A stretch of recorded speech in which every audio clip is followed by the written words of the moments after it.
Welcome back sa Showtime, Bini. Grabe, napapasabay kami sa pitik o yung indak ng inyong bagong kanta. Pwede nyo ba kaming kwentuhan tungkol dito? Yes po. So, our latest single, Unang Kilig, it talks about the first stage of love, which is crush. And kapag may crush ka, hindi mo alam kung anong gagawin mo, di ba? Kung aamin ka ba or hihintayin mo nga amin siya. So, sobrang gulo, pero at the same time, hindi mo makakalimutan yung feeling na yon, yung first crush mo. First crush, unang kilig. Ang ganda ng music video nyo. Yeah. Ay, sobrang pogi to. Sino ba? Parang familiar. Kasama sila dun eh. Sino pa yun? Sino ba yun? Kilala mo ba yan, Bo? Wala siya ngayon dito eh. Hindi siya nakarating ngayon. Pero hindi, nagpapasalamat ako sa Bini sa pag-imbita sa akin na makakasama sa inyong music video. Tapos, ang ganda ng choreo. Alam mo yun, sino nag-choreo, no? Sino?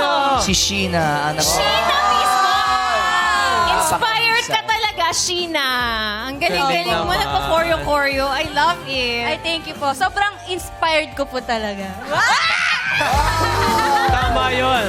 Diba? Kaya syempre, inspired ka, ladies. Pwede ba patingin yung reaction nyo pag kinikilig kayo? Yung unang kilig, take us Sige back. nga. Pakita nga niyan. Sheena, total, ikaw ang pinaka-inspired. Mauna ka na. Ay! Nakita mo si Crush. Ay! Oh, si Colette naman, si Colette. Oo, Oh my gosh, okay. Gwen? Oh, Gwen, di ba birthday mo? Oh, si Gwen naman, si Ikaw na Gwen. naman, Darin. Ako na. Hindi, shy type lang ako sa... Ay! Mika!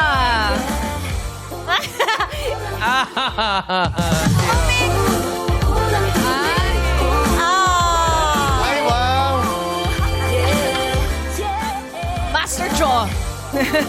Ano? Cute! Sobrang cute! Kinain yung buhok ko. Oh, si Maloy.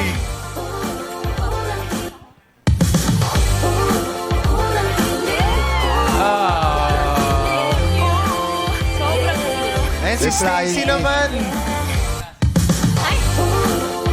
Ay. May pinuha.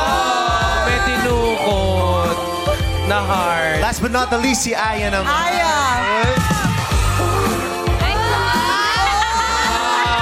Natago muna. Grabe naman, ang gaganda naman kiligin talaga ng Bini. Quality ang face cards at syempre quality ang kilig.